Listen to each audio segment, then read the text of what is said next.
আল্লাহ রসুল সাল্লাল্লাহু আলাইহি সাল্লামের হাদিস, ইমাম মেহেদী আসার পূর্বে 1000-এর বেশি ইমাম মেহেদীর দাবিদার বের হবে। কত বললাম?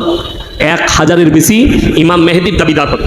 গত বছর আমাকে আপনার নদিয়া ডিস্ট্রিক্টের করিমপুর থেকে একজন ফোন করেছিল, আমাদের এখানে একজন ঘরে ঘরে মানুষকে বায়াত করছে, সে বলছে আমি ইমাম মেহেদী। আমরা তোমাদের ওখানে ফাটা বাস আছে, ফাটা বলে কেন, আমি বললাম 4 বাড়ি দাও, দেখো মাল বেরিয়ে যাবে, কি ভণ্ড নাকি, তো বাড়ি মারো। ইমাম মেহেদী সম্পর্কে একটা হাদিস শুনেলেন, ইমাম মেহেদী, আমি বলে দিলাম ইয়াসিন আমি ইমাম মেহেদী, এইভাবে ইমাম মেহেদী প্রকাশ হবে না।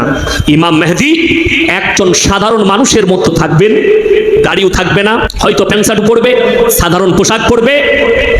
এক রাত্রির মধ্যে আল্লাহ তার পরিবর্তন ঘটাবেন, এক রাত্রির মধ্যে আল্লাহ পরিবর্তন ঘটাবেন। ক রাত্রির মধ্যে বললাম? এক রাত্রিতে। তারপরেই তিনি আত্মপ্রকাশ করবেন, এবং তার আত্মপ্রকাশে আগে কিংবা সেই সময় তৃতীয় বিশ্বযুদ্ধ ঘটবে। দুঃখটা কোথায় শুনেলেন? কবরে যদি চাদর চড়ানো জায়েজ হতো, আল্লাহর রসুলের কবরটা আসমান পর্যন্ত হিরেমতি মুক্ত চাদরে ঢেকে যেত, ঠিক কিনা? নবীজির কবরে জায়েজ নেই, পৃথিবীর আর কোনো মৌলবি মোল্লা পীর ফকিরের কবরের জন্য জায়েজ হতে পারে না। আল্লাহর রসুলের কবরে সিজদা নেই, পৃথিবীর আর কোনো মৌলবি মোল্লা পীর ফকিরের কবরে সিজদা চলবে না। ভাই সাহেব সিজদা দিয়েছিলেন নবীজির মাজারে? না, মাথাটা ফাটিয়ে দেবে বেরিয়ে পুলিশে। নাম্বার 3, আল্লাহর রসুলের কবরে ভালো মন্দ চাইতে পাবে না, পৃথিবীর আর কোনো মৌলবি মোল্লা পীর ফকিরের কবরে ভালো মন্দ চাওয়া যাবে না। চলুন দুঃখের সঙ্গে বলি, এই দেখবেন আমাদের হিন্দু ভাইদের একটা বড় উৎসব আছে, দুর্গা উৎসব আছে না নাই? আশীর্বাদ দেবো, দুর্গা উৎসব ভালোভাবে কাটুক, আমরা হিন্দু মুসলিম একসঙ্গে বাস করি, শান্তির সঙ্গে কাটুক। কিন্তু সেই মাটির মূর্তি তৈরি করে সেখানে উপাসনা করা ইসলামী বিধানে, কোরআনের বিধানে, আল্লাহর বিধানে এটাকে শিরিক বলা হয়েছে। চলুন একজন নবীর কথা শুনেলেন, তিনি হচ্ছেন হযরতে ইব্রাহিম আলাইহিস সালাতু ওয়াস সালাম। ওনার আব্বাজানের 3টে কাজ ছিল। কটা কাজ বললাম বাবা? 3টে। মূর্তি তৈরি করা, মূর্তি বিক্রি করা, তার উপাসনা করা। এই 3টে কাজ ইব্রাহিম নবীর আব্বাজানের ছিল। কোরআনে আছে ইব্রাহিম নবী দাওয়াত দিলেন নিজের আব্বাকে, কি বলে?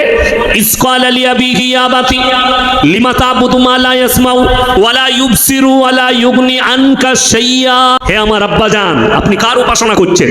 হাত পা নাড়তে পারে না, কথা বলতে পারে না, নিজস্ব কোনো ক্ষমতা নেই, এটা শয়তানের রাস্তা। আমার আল্লাহকে বিশ্বাস করুন, আমাকে নবী হিসাবে বিশ্বাস করুন। তার আব্বাজান ইব্রাহিম নবীর আল্লাহকে মেনে নেয়নি। আমার বলার উদ্দেশ্য, গত বছরে আমি হুগলি ডিস্ট্রিক্টের জায়গাটার নাম হচ্ছে 10 ঘোড়া, আমি জলসায় গেছি। তো এইরকম দামি প্যান্ডেল, প্যান্ডেলের পাশে একটা বিরাট গাছ, গাছের গোড়ায় মাটির ঘোড়া রাখা আছে, আগরবাতি মোমবাতি ইত্যাদি ইত্যাদি রাখা আছে, একটা ট্যানা ল্যাপনানো আছে। আমি দেখলাম, স্টেজে গিয়ে বললাম, বাবা আপনাদের এখানে হিন্দু মুসলিম ভাইদের মধ্যে খুব মহব্বত, এখানে ওনারা পুজো পাঠ করেন আর আপনারা এখানে জালসা করছেন। 4-5টা যুবক বলছে, হুজুর ওটা আমাদের। আমরা, তোরা কি করিস? বলে পুরো পীর সাহেব, যা পুজো কর। মাটির মূর্তি তৈরি করে সিজদা করলে যদি শিরক হয়, তুমি মাটির ঘোড়া রেখে গাছতলায় সিজদা করলে এটা কেমন করে শরীয়ত হতে পারে? বড় কষ্ট লাগে। আল্লাহ ছাড়া এই পার্সোনাল প্রপার্টি কারোর কাছে রাখা যাবে না। যেমন আপনাদেরকে বলে দিই, এখানে যদি ফুরফুরা শরীফে যারা যান, 21, 22, 23 3 দিন ইসারে সওয়াব, কালকে যদি কারোর কাছে কোনো হুজুরের নম্বর থাকে বলবেন ইয়াসিন সাহেব এসেছিল।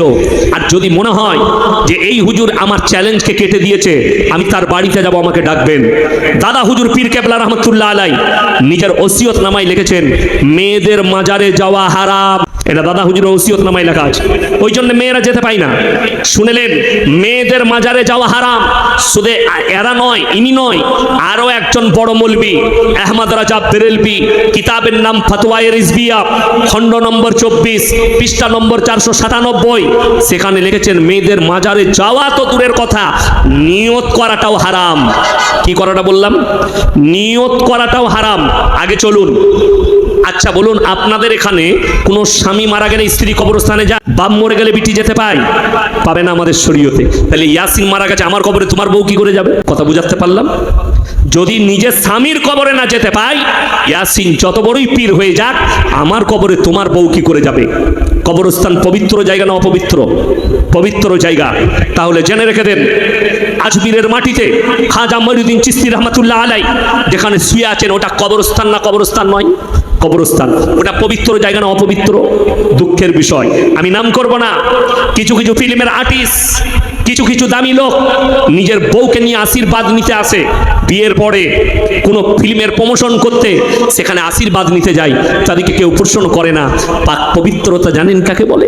ফরজ গোসল কাকে বলে জানেন? আপনি পবিত্র কিনা জানেন? অথচ তাকে প্রবেশ করতে দিচ্ছেন অপবিত্র অবস্থায়। অথচ ইসলামী শরীয়তে আছে অপবিত্র অবস্থায় কবরস্থানে তোমরা প্রবেশ করো না। কবরস্থান হচ্ছে পবিত্র জায়গা, আমাদের বাপদাদা ইমানদার মুমিন ব্যক্তিরা সেখানে শুয়ে আছে। জোরে বলুন সুবহানাল্লাহ। আমার বলার উদ্দেশ্য একটাই, যেমন অনেক ব্যক্তি আজকে আমাদের সমাজ শেষ হয়েছে, ভারতের সব থেকে উঁচু পদটা কার? কে বললে? না, আমাদের ভারতে উঁচু পদ রাষ্ট্রপতির নয়, প্রধানমন্ত্রীর নয়, কোনো মুখ্যমন্ত্রীর নয়, সব থেকে উঁচু পদ হচ্ছে বাবাদের।